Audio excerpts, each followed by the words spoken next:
Hey, that should be better. Again, folks, this is Andy Pedraza with Special Effects Academy on the May 19th Forex Weekly Outlook session, or start of the week session for the week. We'll get started with our usual agenda. We're going to be looking at the results of the week that just ended, our currency strength meter for the week, any fundamental announcements scheduled, as well as the live trading sessions we'll be having as a result. A look at the major pairs on the daily charts, any setups we see in progress, and a few words in conclusion. We'll start off by looking at our ledgers. What you're seeing on the screen right now is our long-term ledger. We finally opened up a trade. So we're short on the Aussie Canadian on general expectation of Australian weakness going forward long-term, as well as, at some point the Canadian needs to recover. So this seemed to be the best bet for a long-term trade on Australian weakness combined with eventual Canadian strength. This is going to be a very long-term trade. It may be open for months at a time. We have a significantly wide stop loss. It's 300 pips away, so not for the faint of heart, but the big money is usually made in these long-term trades when you add everything up. On the intermediate term account, we had a very good week, so we're up substantially. It's not really apparent from the results we're seeing on the screen, though we did close out a few trades at profit in the last week. But more significantly, the trades that are currently open, especially those at the bottom with the pound trades, most of them are carrying significant profit. So we're actually up about $600 to $700 overall on the account, which is about 14% at this point, as opposed to the 3.28% you can see on the closed results. But of course, until those trades are closed, we will not be counting that as realized profit or loss, whichever the case may be. But the account is a lot healthier if you look at the current state than what this is showing right now. And last but not least, we go into our short-term account.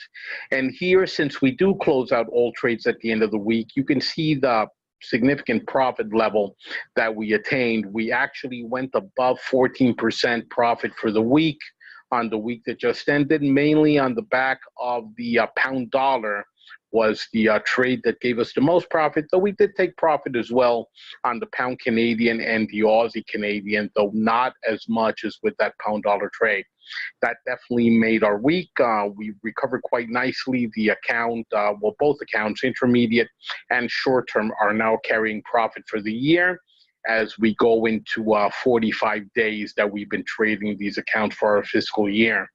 Well, I should say that this week we crossed the 10% milestone on both accounts and indeed surpassed it in both cases. But our next milestone will be the 25%, and not sure when that will happen, if at all, but that is our next target for now. It was a stellar week within a stellar month, so no complaints. We'll just keep on doing what we're doing. Notes and opportunities for improvement. Again, it was a perfect storm of a week. Everything just played out the way we could have wished, and the short-term and intermediate-term accounts are moving now into significant profit. We were taking out of at least one trade, the pound Canadian, as it retraced, then went on to massive gains in original direction. So that is unfortunate, but it does happen. We have a very tight risk control, and well, they can fake us out in both directions. We can have a fake out that takes us into a loss, or a fake out that takes us out at a smaller profit level than we could have taken. In the case of the pound Canadian, we did take 50 pips of profit off that trade, but it went on to move at least 100 more pips in our favor after that retrace. So again, unfortunate, but that is what happens.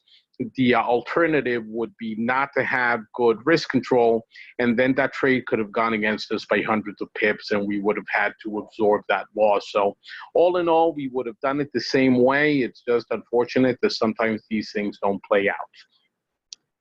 The Australian elections this weekend did see the incumbent, the Conservative Party, the Prime Minister, did retain his office, so no change in the government in Australia after the elections.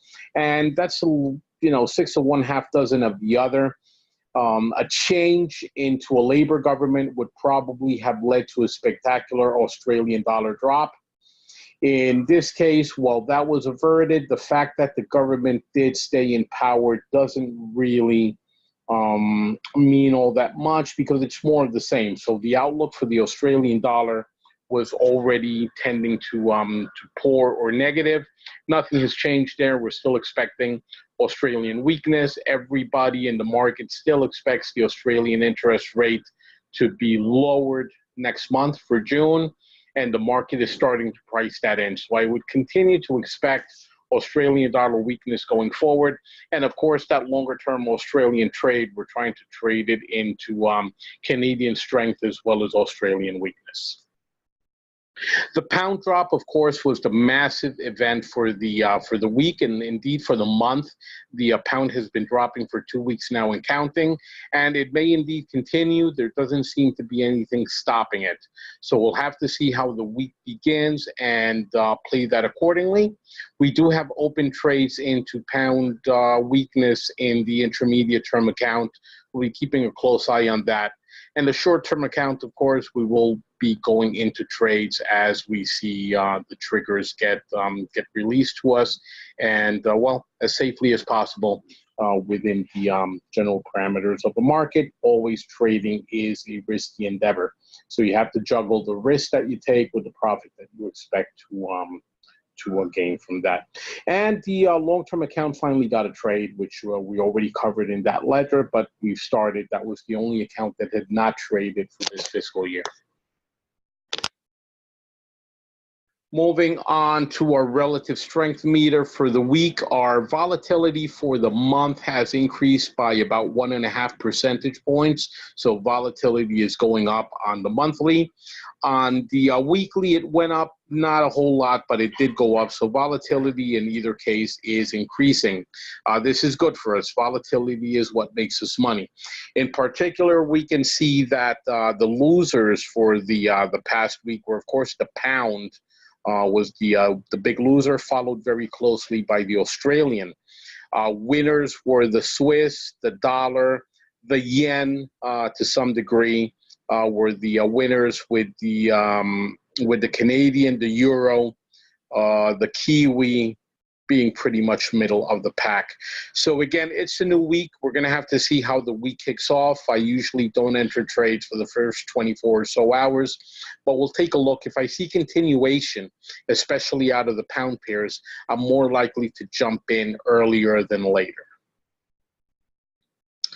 Fundamental announcements for this week. It's a very light calendar, not a whole lot going on. We do have the gross domestic product quarter over quarter coming out of Japan later tonight in about a couple of hours. We have, more importantly, the Reserve Bank of Australia meeting minutes tomorrow night at 9:30 p.m. We will be trading that one live. Then we have inflation report hearings and retail sales on Tuesday out of the UK and New Zealand. Wednesday, we have the CPI out of the UK. We have retail sales out of Canada. But more importantly, we have the FOMC minutes coming out of the US. That will be at 2 p.m., which dovetails with our regular meeting.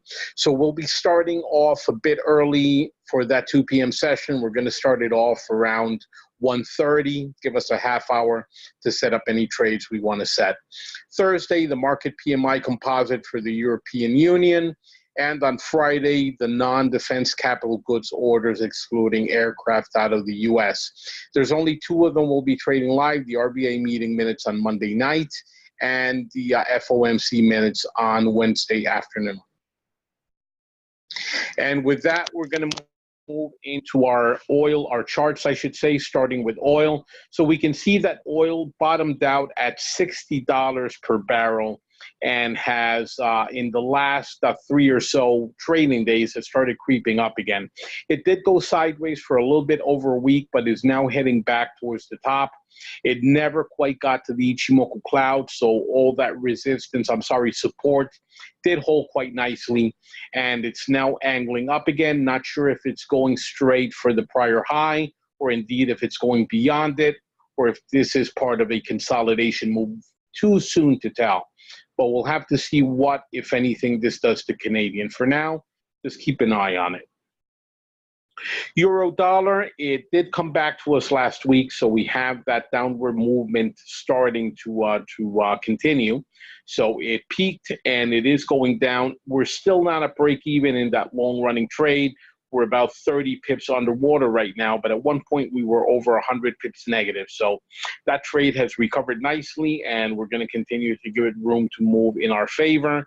I did tighten the stop a little bit. I'm not willing to risk as much as before any longer, but I'm not going to be closing that trade either. So we'll see where it takes us.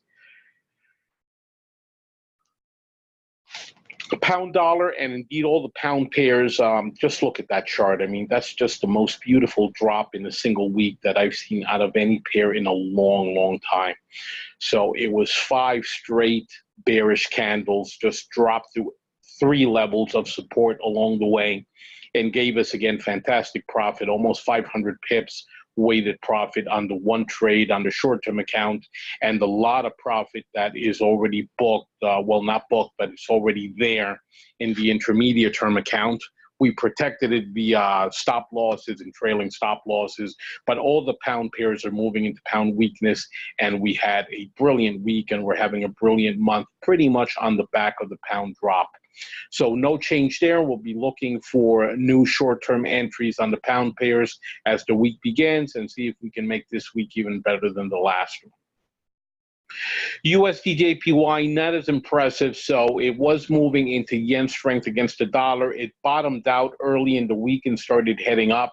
Too soon to tell if it's going to do a retracement and head back towards the resistance levels up around the 112 and a little bit higher. Too soon to tell. Keep an eye on it. But again, with the pound doing what it's doing, there's no reason to be trading this guy until it's a little bit more decisive. USD Canadian, same thing, a very sideways pair. Much surprising seeing that oil has continued to improve. This thing should have already headed towards the bottom into catch strength. It hasn't, so that's a little bit disappointing. Then again, we haven't been trading it because we're waiting for the move to begin. That is always the safest scenario, is wait for a move to begin and then jump in. Don't try to predict the market. Try to ride the market in whatever direction it's going. So USD CAD, very high on our radar, but it's just not doing what we needed to do for us to get into trades. USD Swiss also seems to have bottomed out and started heading back up. We traded it all the way down the week before.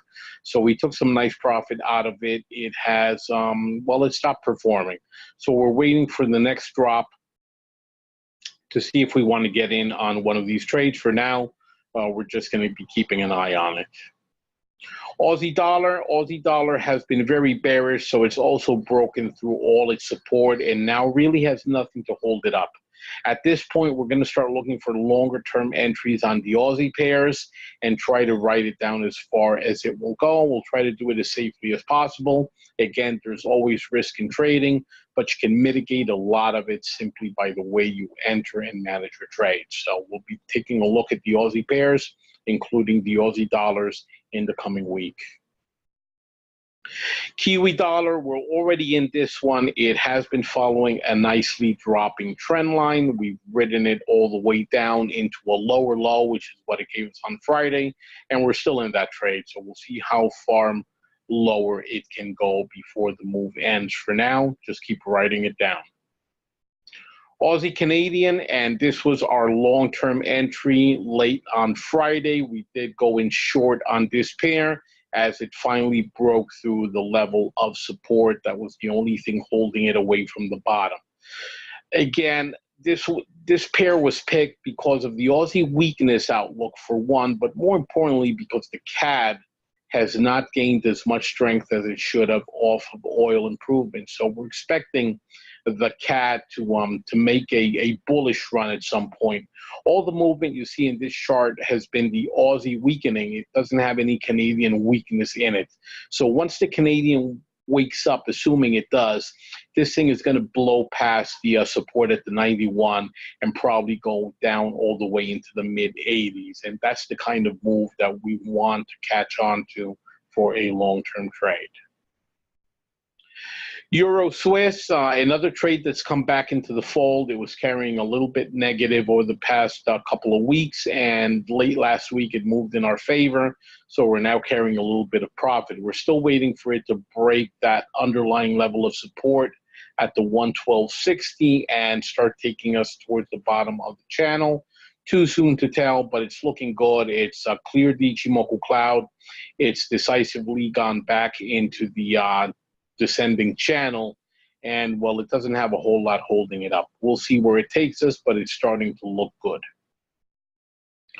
Euro pound, open trade on the intermediate account and carrying a nice chunk of profit as it blew through the cloud and is now trying to look for those higher levels of resistance. We entered this trade when it was still inside the Ichimoku cloud, so we've caught quite a nice chunk of this move, and no rush.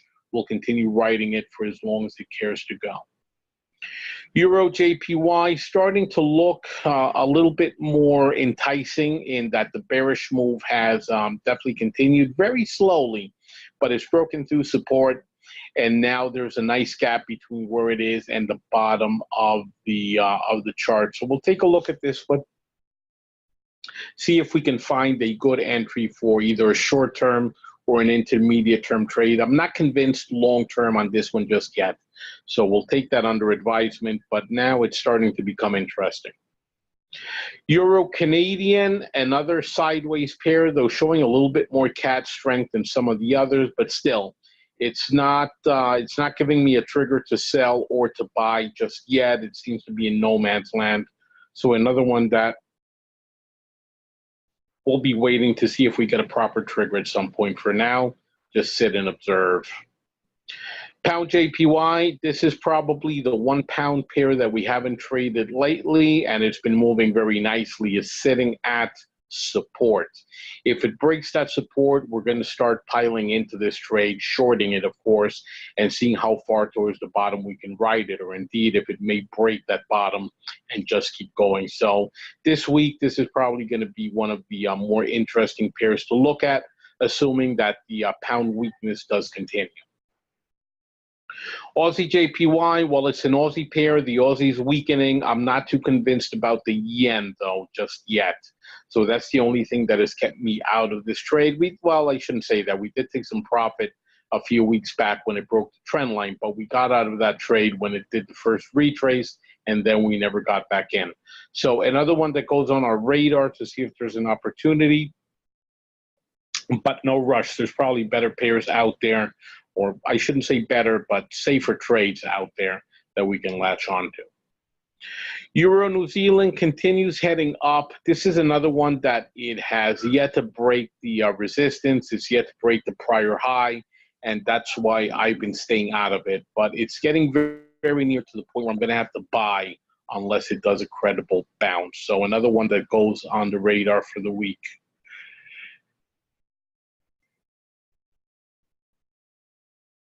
Pound Canadian, and this is probably my one regret, though it's not a really strong one. Early last week, we were short on this pair. We were carrying profit. It did a bit of a retrace, and we got out with 50 pips of profit. Then it went on to drop another 150, 200 pips, and we were no longer in it. Again, this will happen. It's better to be, I guess, sorry that you're not in a trade than sorry that you're in it. So in this case, we took the safer route, and we could have taken more profit. But again, let's not be greedy. The week was fantastic, even without those extra 100 or whatever pips. So no regrets, but it was unfortunate that it faked us out with the retrace and then dropped again. But again, it happens. And last but not least, the pound Swiss, another nicely dropping pair. Another one that that we've traded and we're carrying profit. We've got an intermediate term trade open on the pound Swiss.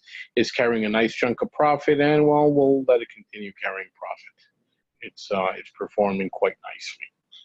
And that's it for our charts today. Let's take a look at some of the setups we see for the week. So obviously, the pound pairs are going to be our bread and butter. The pound has crashed and crashed bad. It has yet to find the bottom. So I would expect that pound movement to continue. Indeed, it may be the beginning of a very long-term trend, and we're going to be trying to ride that one as far as it goes. The Swiss pairs, they're still overextended into weakness. I'm still looking for that longer-term retracement, but it has yet to happen. So on the radar, but we're in no rush. It'll happen when it happens. When it does, we'll jump in. Same applies to the Canadian pairs. We're still waiting on signs of life from the CAD. Oil again recovering, and the CAD isn't. So it's just waiting for something else to wake it up. USD, the USD pairs, despite the trade wars with China, political unrest in the US, and a bunch of other stuff happening, the dollar seems to know only one direction. It continues going up. However, be cautious. At some point that will end. There will be a retracement. There will be payback. And, well, trade it all you want up, but just make sure that you're protected and you can get out quickly when it turns around. I'm not saying that the dollar is going to crash or disappear or anything ridiculous like that, but there will be a correction. And you want to be sitting that correction out, or indeed riding it in the opposite direction, shorting the dollar. Don't be caught long when the dollar drops. And lastly, the Australian pairs. I already mentioned the results of the election. That may slow the Aussie fall, but it's not going to reverse it. It's not fixing any of the underlying issues. We're still expecting the interest rate increase next month. It's going to be the same government and the same outlook for the Aussie pair. So unless something else changes, expect Aussie weakness coming into the market, or rather continuing to show up in the market. And our parting words, and this is just a review of the results in the past couple of weeks. Discipline will always prove itself. We had a bumpy start to the trading this fiscal year. We had a bit of a drawdown on the accounts early April. It took us most of April to recover from that early drawdown, and then May has been not recovery, but moving on to profit. That is what discipline does for you. You do not change your approach. You do not change your systems. You don't change your plans just because you have a bad week or two. You have to trust your system. You have to have a system. You have to trade the system, and only then will you be successful. Again, assuming that the system is any good. If you have a bad system, obviously, it's probably not going to work out too well for you. But bear in mind that a system isn't just picking entries. It's managing them once you're in them, and always protecting your lifeblood. And that lifeblood is the money in your account. Some losses are inevitable. Anytime you trade, you're open to losses, and indeed you will have losses. Not every trade is going to be a winner. And if there are too many losses, obviously something is wrong. And of course, always ask yourselves, do you have a system, and how well is it performing for me? But more importantly, am I allowing the system to perform for me, or am I changing my approach every time something goes wrong or goes right? You have to have the discipline to stick to your system. That's going to be the end of this overview of the outlook for the week. Of course, if anybody does have any comments or questions, feel free to hop in right now.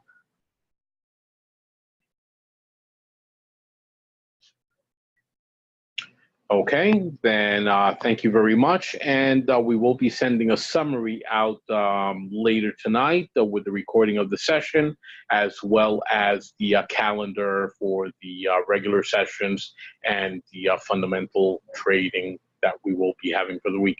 Thanks a lot, guys. I look forward to talking to you soon. Bye-bye.